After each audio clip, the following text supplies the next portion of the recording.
my name's Tim Raes, founder and managing director of Aussie Expat Home Loans, the most trusted and reliable mortgage brokerage for expat Australians. Welcome back to our Expat Education Series. Today we're doing episode 5 and we're talking about investing through Australian companies and trusts when you're offshore versus onshore.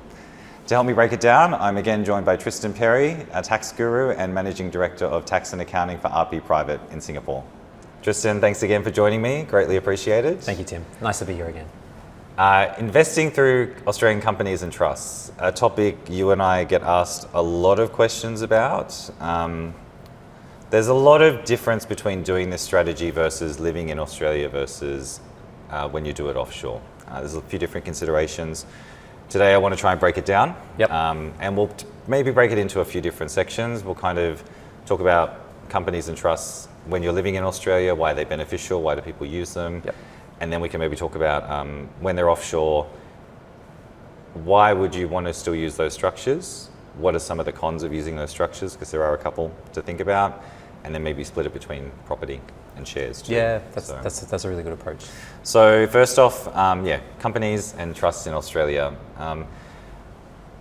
Be good from your perspective as an accountant, why do people use those structures to invest when they're living back home? Yeah, look, let's start by talking about trusts, because the Australian discretionary trust is extremely popular in Australia. I think probably every slightly sophisticated family in Australia who's got a few investments or properties have probably got one or a few trusts. Back in my days of working as a young tax accountant in Collins Street in Melbourne, I used to look after groups with 10 to 20 trusts per group. So definitely a well-established entity, relatively cheap to set up, but what's the main benefit of them, to be honest? So the main benefit of them, in my opinion, is income distribution.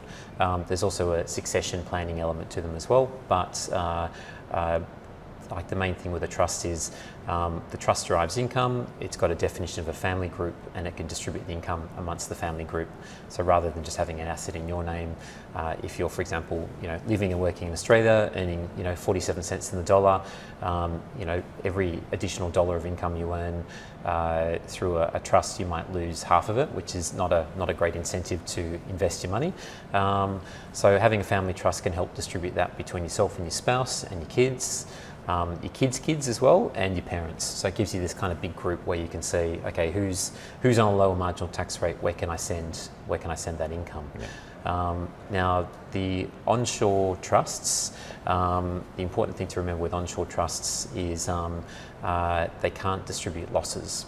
So negative gearing of an investment property in a trust will trap the income within the trust. So in the sense that you effectively have a trust that will have a large amount of losses in it, and maybe you've got a large taxable income in your name that you can't benefit from the losses that are trapped in the trust, mm-hmm. which is generally one of the big considerations that we look at when we're trying to decide on whether a client should buy a property within a trust or outside a trust. 100%, yeah. I think, I cut my teeth in private banking in Australia, and we're going back a bit, 10, 15 years ago now. The rules were very different back then. The income splitting strategy was a very common thing that people used, because you used to be able to distribute income to other family members, especially children, and you would be able to really evenly split the income and minimize tax that way. There are a lot of, they call them loopholes, but they just changed a lot of those rules, especially around distributing to minor children. Yep. Now, so a lot of the benefit of those structures are not there. Correct. Anymore. Yeah, exactly. Yeah. Some of the major changes in Australia includes now if you're distributing to your, we'll call them adult children, so they need to be tax effective, they need to be actually 18 years or older. Mm-hmm. If you're distributing to a minor, which is 17 years or younger, the amount you can distribute to them is something like $500 a year, so it's not too much. Yes. Every dollar over that will get taxed at the top marginal tax rate. Yeah. For distributing to adults who are 18 years or older, and there might be your adult children who are at university, you'll have a situation where if you give them $20,000 worth of income, the ATO commissioner likes to see that income actually flows to them. Mm. And giving one of my kids $20,000 doesn't particularly sound too exciting to me, because I know exactly what they'd spend it on. Yes.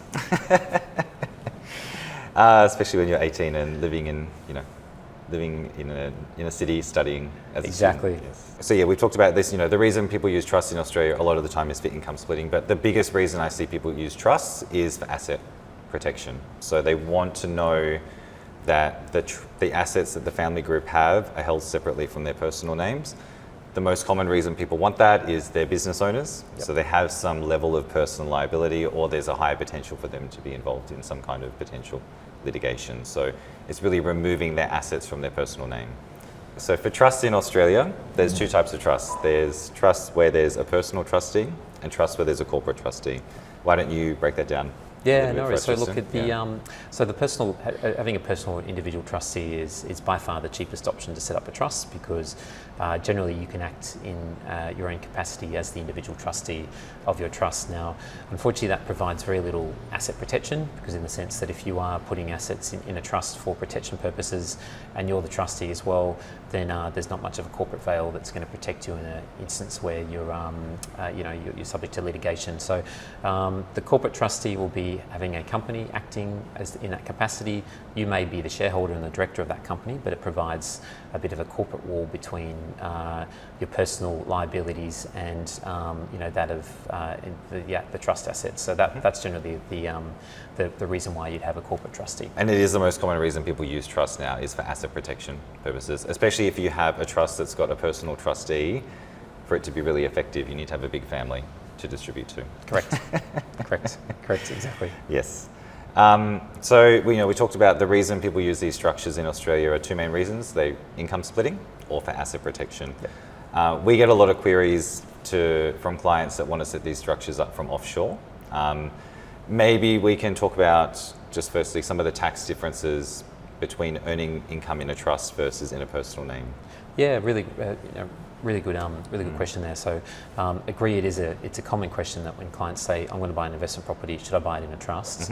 And what's the usual the usual reasons I work through with them. So, one is looking at the negative gearing position. So, noting that losses can't be distributed from trusts. So, if you have a situation where it's a long-term investment property that you're going to be looking to hold for a long period of time, and you want the loan on it as well, then there's a chance those losses will just get trapped in that trust forever until you pay off that loan or have the capital gains tax event. Now you can offset the capital gains bill against the losses carried forward, but the client might say, hey, I want that tax benefit sooner rather than later. So in that sense, the trust will be a less desirable option.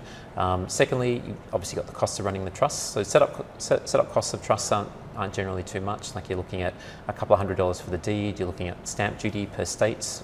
New South Wales has a $750 stamp duty, and then you're looking at potentially corporate trustee fees for setting that up, which might be another circa $700 to $800 plus an accountant to get in there and help you with it, with the tax file numbers and the like. Then you've got on top of that, you've got the annual filing fees of that trust and tax return. So the downsides of setting up that trust, you're saying, okay, losses trapped in it, you've got annual compliance and you've got fees to set it up. Upsides, mind you might look at if you do set up a trust with a corporate trustee. Good news is that will be a resident trust. So if you're basically parking a property in that resident trust, then that property is going to get a greater access to the 50% capital gains tax discount eventually when you sell it. Which is important. Yeah. But one of the other considerations just to remember with setting up a corporate trustee is you always need a resident director. Yes. So if you are an offshore client, basically you need a family member or an accountant or a lawyer or a friend to act in that capacity, but just remember that they will be a director of your company, so you have to trust them. That can have a big impact on the lending that we do for people.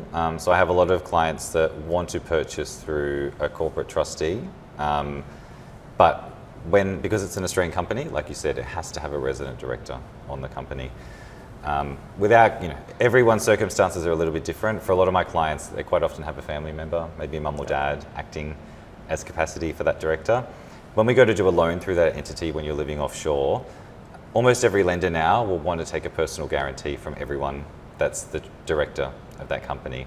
So what that effectively means is when we go through the loan application, mum or dad also needs to be involved in the loan application process.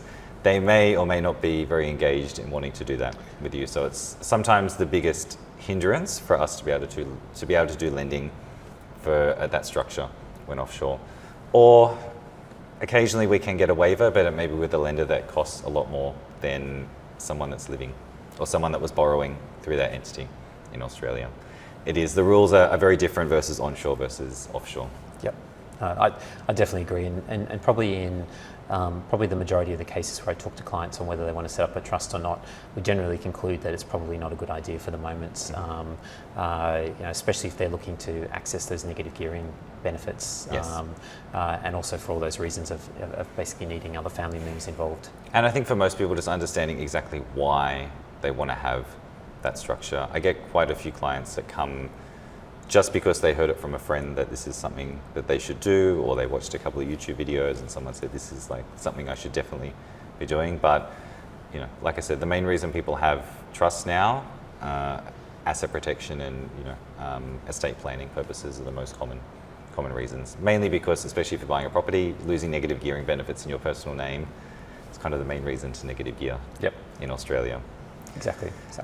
We've talked about property and the trust. What about investing through shares and other investments through a trust when you're offshore? Yeah, look, that really good question. So, being an expat in such destinations as Hong Kong and Singapore, one of the big advantages of living off here, living out here, is being capital gains tax-free and income tax-free on your investment. So when you start with a position of no tax on the investment earnings, generally the need for a trust or a company falls away pretty quickly.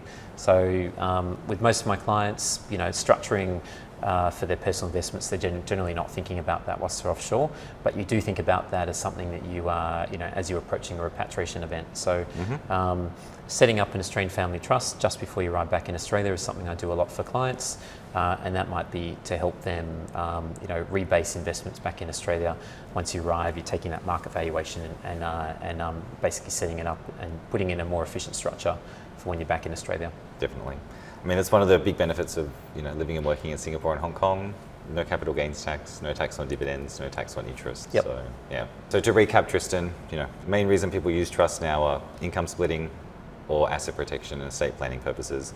The rules can differ a lot depending on whether you're living in Australia or offshore, but as always, it's important just to get advice and really understand for your specific situation, what does it look like? Yeah.